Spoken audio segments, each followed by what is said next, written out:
Alors bonjour, j'espère que vous allez bien. Moi je vais très bien par la grâce de Dieu.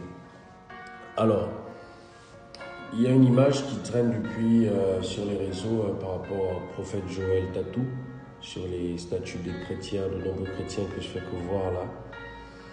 Vous savez, avant de publier une information sur quelqu'un, assurez-vous que cette information est d'abord vraie. Hein? Allez chercher avant de venir publier comme si vous étiez des TTS. Parce qu'aujourd'hui, les chrétiens, moi je ne vous comprends plus en fait. Tout ce qui concerne votre relation avec Dieu, votre affermissement, l'évangile, le salut des âmes, vous n'êtes plus intéressés. Les choses qui vous intéressent, c'est voir la paille qui est dans l'œil de l'autre et non la poutre qui est dans votre œil.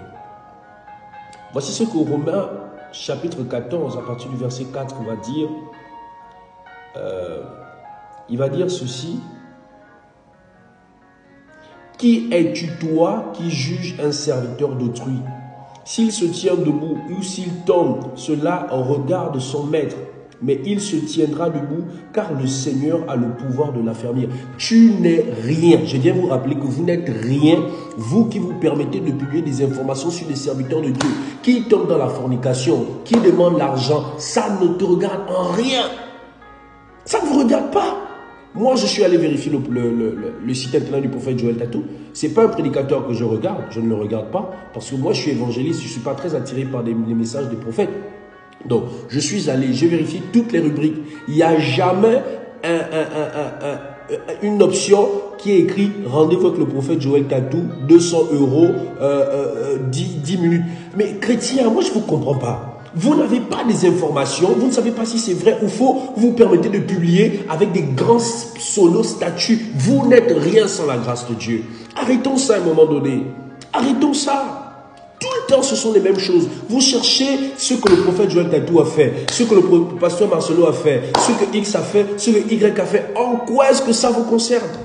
En quoi est-ce que ça vous concerne? Dis-moi, en quoi moi ça m'édifie? En quoi ça me fait grandir dans la foi? En quoi est-ce que ça me rapproche de Dieu? À un moment donné, arrêtez-moi vos histoires. Allez-y vérifier le site internet du prophète Joël Tatou et dites-moi si vous avez vu cette histoire où c'est écrit qu'il fait les rendez-vous à 200 €. Et même s'il fait les rendez-vous à 200 €, en quoi ça vous concerne? S'il vous plaît, le monde n'a pas besoin qu'on se comporte ainsi. Ce n'est pas ce que les païens ont besoin. La Bible dit, le monde attend avec un ardent désir la révélation des fils de Dieu. Ce que Dieu attend de nous, ce n'est pas ces choses. Dieu attend de nous que nous annonçons l'évangile. Il n'a jamais dit qu'il n'y aura pas de scandale. Il n'a jamais dit. Moi, j'ai l'impression que vous ne lisez même la Bible. La Bible ne vous intéresse pas. Le journal d'un chrétien quotidien, c'est la parole de Dieu. Moi, je m'en fous de tout ce qui se passe dans le monde.